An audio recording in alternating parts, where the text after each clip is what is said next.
Hey everybody, good afternoon and welcome back to the Chat GTM podcast. If you're coming back and if it's your first time tuning in, thank you for being part of our audience. My name is Michael Beck with Think Tank GTM and I am reporting from the Google headquarters, or one of the Google headquarters here in Chicago, Illinois.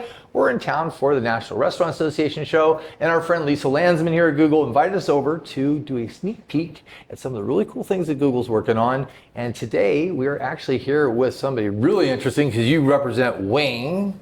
Yes, sir. Oh my gosh. Mr. Ferguson.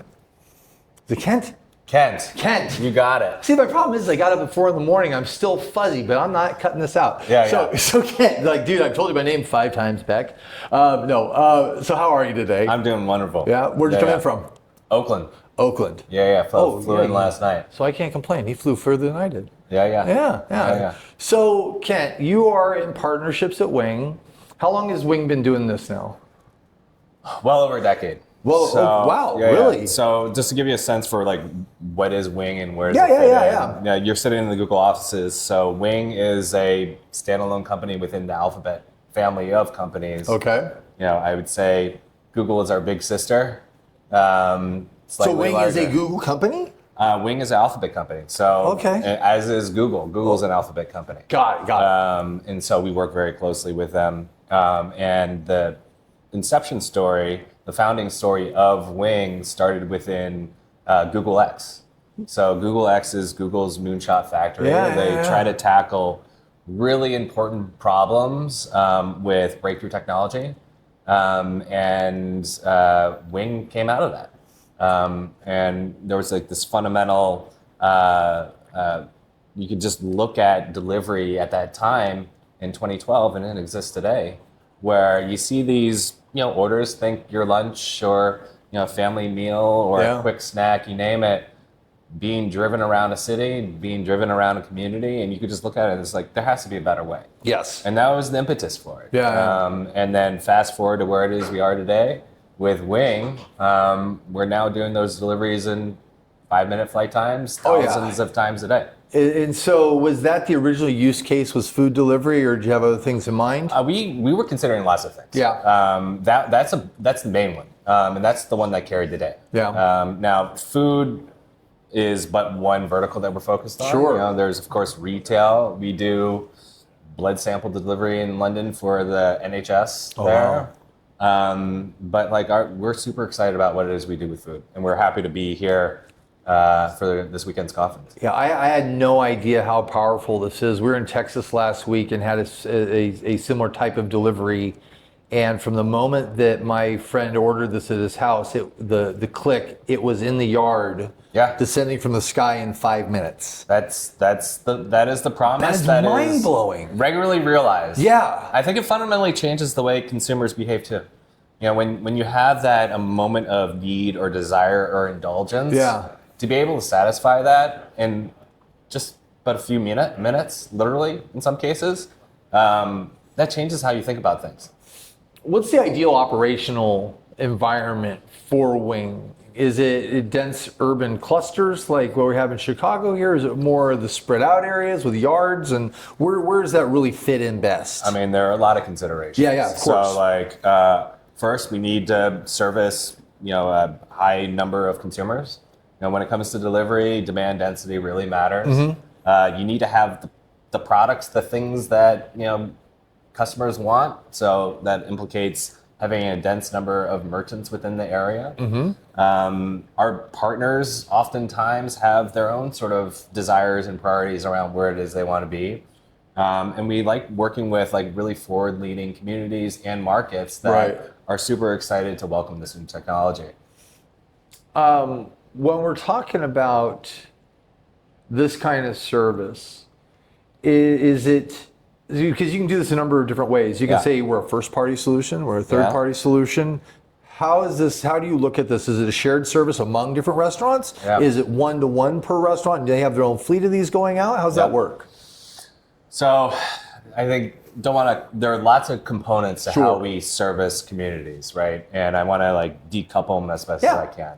The first one is where do these drones actually live, right? Yes. And in some cases, we actually co-locate our drones with our merchant partners. So we have a big strategic partnership with Walmart as an example, and we just announced earlier this year that we're expanding to 270 plus stores from Miami to LA, servicing 40 million Americans this time next year. And so it really matters in terms of like, it's not a tomorrow thing, it's very much a today thing. So with that type of model, like we're co-locating our infrastructure, we call it our nest, with our merchant partners. And there are other cases where we have like shared infrastructure, and they might not be doing a Walmart level volume, right? But we're able to utilize the capacity of our delivery capability across a multitude of merchants. And so that's one aspect. Then the other aspect is like, how do consumers actually get the order? And so there are a number of different ways where that exists today. And so we also have a strategic partnership with DoorDash. They've been a wonderful partner of ours. And so in 3 markets today, and with excitement around expanding, customers can see drone eligible merchants, and there are well over 100 merchants that are able to benefit from drone delivery. And so you just use the DoorDash app as you normally would, and you can go through. Does it let you know you're going to have a drone delivery? Or? For sure. Okay, so it lets you know. So like, as part of the customer experience, oftentimes it's that need it now thing. And there's a customer flow as part of their app where you can see which merchants are drone eligible. Right. And then the customers can build their drone eligible assets and get things delivered to them typically in like 20 minutes. Wow. With this, and then, albeit right now it's a very interesting thing and people get tuned out after a while on it, but I imagine eyes and attention are really on this as they start flying through neighborhoods. Is there an advertising component to this? Can you wrap or do things that will create branding or some kind of marketing piece? So my world is partnerships, but I can't help but have fun in marketing. Like you think about things like Wings by Wings and like Nike, like Air coming by Air, like you can get really carried away. But no, it's super exciting. Actually, one of the things we found is like. Initially they're like, the infrastructure itself, like that could be utilized elsewhere, but it turns out to be a draw. Like we've had, excuse me. Never happens. Oh, I know. It's the president. Yeah, that's me. So we've actually had schools do tours and looky-loos that are really excited about what it is we're doing. So we're talking about marketing opportunity. Absolutely, there's a ton of excitement about this new technology. But like the thing that I strive for, and like we as a company strive for, is for it to be so ingrained in people's lives it becomes the mundane. Right. And that's already the case in some of our more mature markets. Wow. When we're talking about the vehicle itself, because I'm a self-proclaimed tech geek. I love all things technology. The reality is I only saw the first one of these last week. Okay. Yeah. Right. So they've been around for a while, but there's people that are still getting hip to this. Yeah. How does it work? Right, you have a mothership of some sort that flies. You have some kind of descending piece that happens. Like, walk us through the delivery mechanism here. So we talked about the customer front end a little bit, whether it's on Walmart.com. The Wing app is also an opportunity where like it's a great opportunity for merchants to quickly test and learn, or they can do it via a DoorDash type of integration today. That's just on the digital side. Okay. Then there's the actual how you make things move. Right. And we talked about the infrastructure, which is our nest, which is like where our drones live and charge.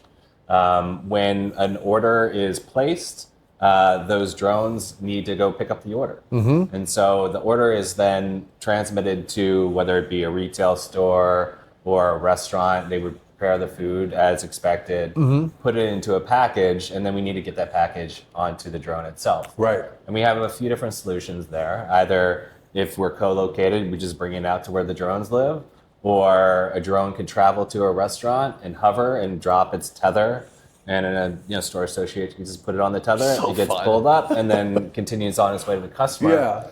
Or we've also been developing hardware, and so we've been at this now for well over a decade, iterating on what it is we would want from a hardware perspective, because we need to ensure that store operators continue to do what they do, which is prepare food or ensure the retail experience is as world class as it can be. Right. And we just want to make it as easy and seamless as possible. So once the package is then attached to our drone, and we have two different types of trips. So Okay. one carries 2.5 pounds, another one carries 5 pounds. It can travel up to 12 miles. And so we service a number of customers around these areas, and it'll fly 60 miles an hour. And so like our delivery transit time is less than 5 minutes typically. The twists and turns is all the crow flies. It's as the crow flies, Yeah. and that matters, right? Yeah. Like people eat at the same times where there's high traffic. Right. And so where we shine is these natural congestion points where you can get things in a couple minutes, whereas like even if you wanted to go to the store and come back, Right. you know, like You're stuck in we can traffic. we can beat that.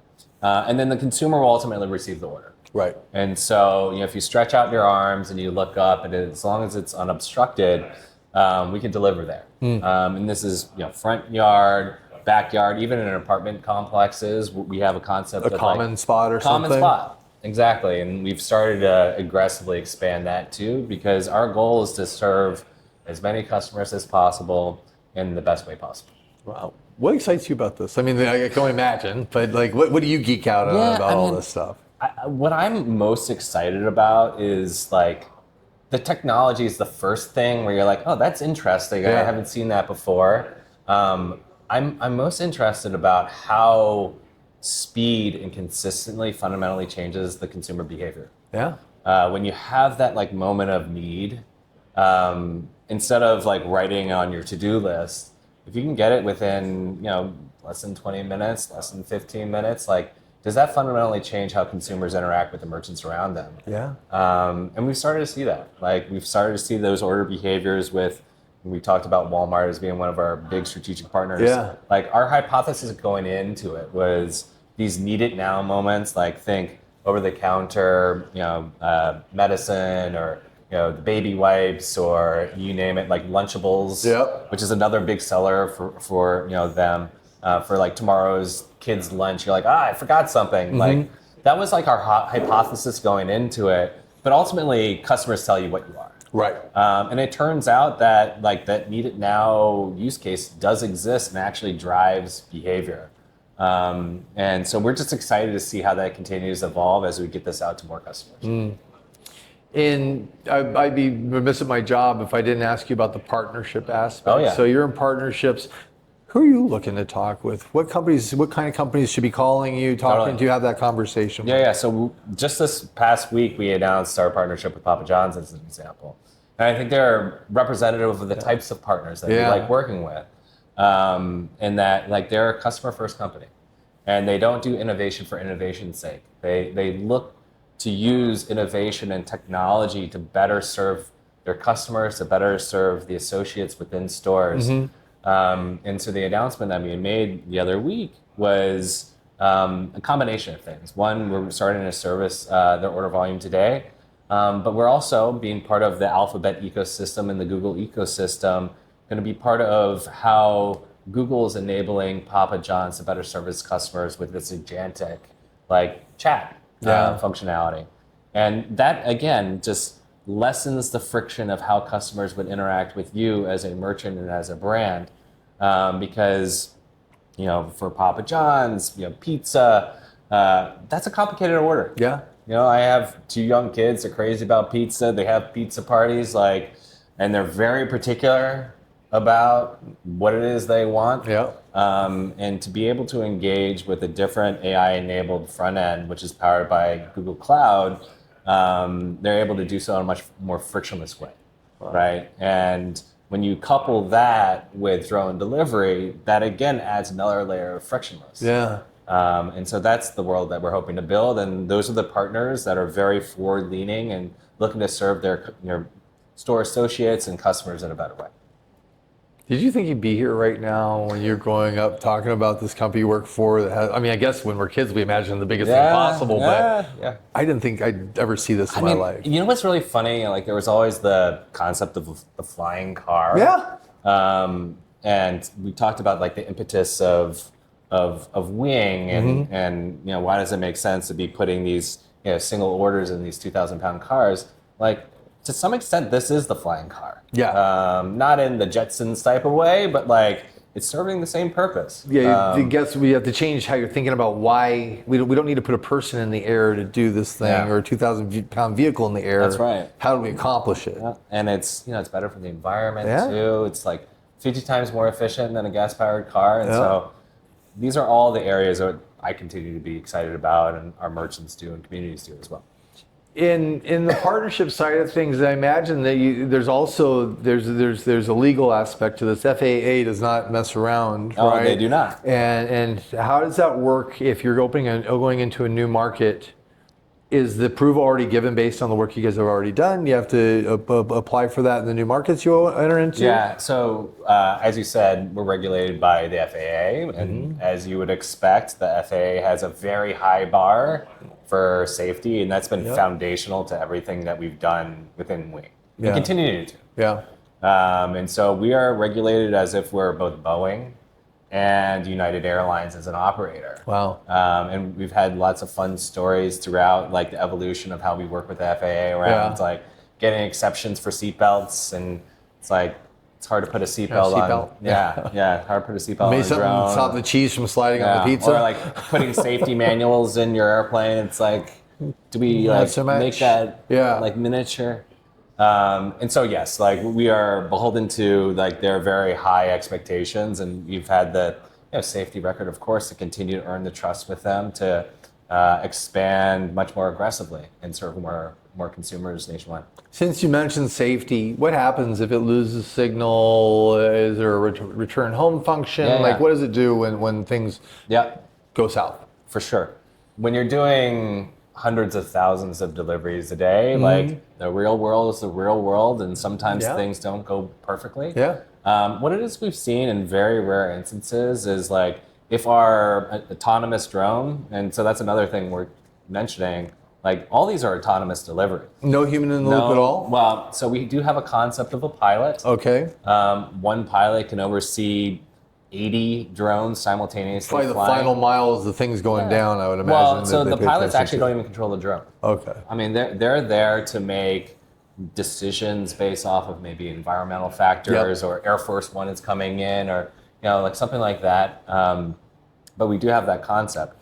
But anyway, it's all autonomous, and in the event the autonomous like drone notices some type of anomaly, like something is not working as expected. Again, reverting back to safety first, like we want to make sure that like we put this drone, if it either can make it back home to its nest, like great, we would like to do that. Otherwise, it's almost as if like you're in a car and your check engine light is like blinking, it's like you just pull over. And so the equivalent of that with Wing is like it's an anomaly, and then we do have processes in place to find the safest place to like do a very like gradual safe landing. In a tree or in a field or something well away from people. Got it. And then again, that happens very rarely. But when you're doing hundreds of thousands of deliveries, like you need to account for these types of things. Wow. Okay, so last two questions for you, because I know there's a bunch of people want to talk to you. What's the common held myth or something? Oh God, I wish people would stop saying that about autonomous delivery. Well, the first one is like when's it coming? Yeah. And this is a tomorrow thing. It is 100% here. And like when you talk about like self-driving cars or drone delivery or AI, the Waymos are outside. The Waymos are outside. Like the Wing drone delivery, it's already in like we've publicly announced like 11 markets. We're gonna reach 40 million customers. Wow. Like it's real. Are you guys public yet? Well, we're part of Alphabet. Okay, I guess so. Sorry. Yeah. So you keep bringing that up, but I didn't land. Yes. So I guess public. No, but we're an independent company within the Alphabet ecosystem. Okay. So that's one, which is like, is this a tomorrow thing? It's like very much not a tomorrow thing. Right. Like we're seeing thousands of deliveries a day. Okay. So that's one. And then there's like, we spent a lot of time before entering into communities, educating the communities, like working with local officials, working with like, churches and, religious groups and just trying to get our message out that like we operate, safely and any initial inkling of a concern around noise or whatnot, like it's not a concern. Right. When you actually see it live. Our drones fly, 200 plus feet in the air at 60 miles an hour, like it's not noticeable. What you do notice is when the communities actually use it and are able to get their coffee within 10 minutes. Right. Like that's what you notice. Where you notice that there's fewer cars on the streets clogging up traffic. I would love that future. Yeah. I would love that future for sure. That's beautiful. Well, speaking of the future, where are you going to be next? If somebody heard something here that they want to ask you about, engage, look at the drone itself, have that talk. Where are you going to be showing next? So it's a combination of things. Like us as a company, like we're live in 4 markets. So if some of your viewers and listeners are like, I run a restaurant, I run a shop, like this sounds interesting. When could I potentially engage with Wing? Yeah. Like right now we're live in Dallas, Houston, Charlotte, Texas Atlanta. is very forward-leaning on this stuff. It is, and we like working with like forward-leaning markets. Yeah. Tampa, Orlando, but we also announced... You're in Tampa? We're going to be launching there soon, yeah. And so we also announced LA, Miami, St. Louis, Cincinnati, Bay Area.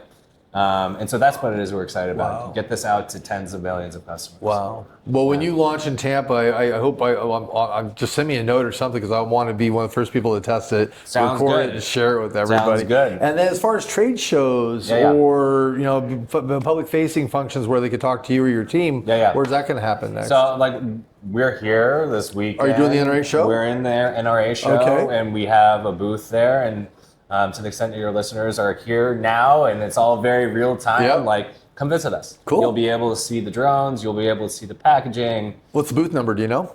I wish I did. The marketing person's coming in. I wish I did. Is that 70? You can say it. 7072. Boom, you heard it there. Right? Okay. All right, there you go. Yeah, we'd love to see you there. Okay, fantastic.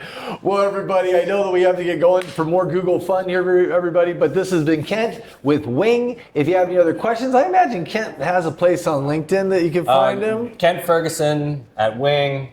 Hit me up. There we go. And so for now, guys, thanks so much. And if you got a place that delivers in the air, find it, use it, try it. I'd love to hear your feedback. And also, random acts of kindness, sprinkle that stuff everywhere. You never know whose day you're going to make better, just like Kent made my day better here spending time with me. Everybody, we'll see you soon for more content from Google. Stand by and talk to you later.